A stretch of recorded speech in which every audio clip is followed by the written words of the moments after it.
Okay, so let's have example number 5. So we have 2030 degrees. If it is 2030 degrees, it is greater than 360 degrees. So we will still be using the same formula. So ito pa rin yung formula na gagamitin natin.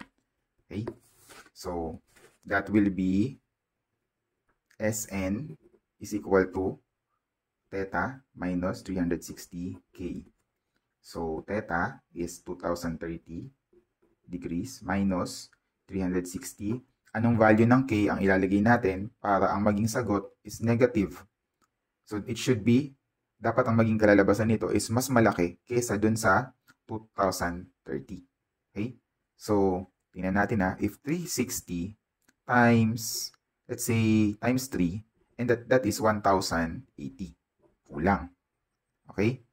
So, 360 times, let's say, 5.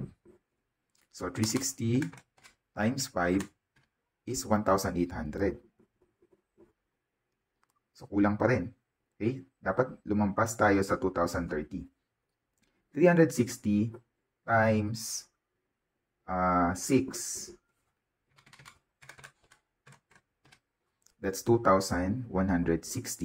Okay, so parang ito na yung kailangan nating sagot, 2,160. So, 6 ang ilalagay natin dito. So, 2030 minus 2,160 is equal to negative 130 degrees. This is the smallest negative coterminal angle. And our smallest positive coterminal angle is, again, the same formula, 360k. Then 2030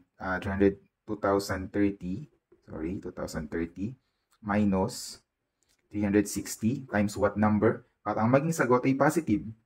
So, dapat mas mababa naman sa 2030. So, that will be, ang closest is 5.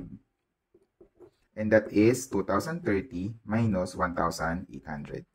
And 2030 minus 1,800 is equal to positive 230 degrees. Ayan.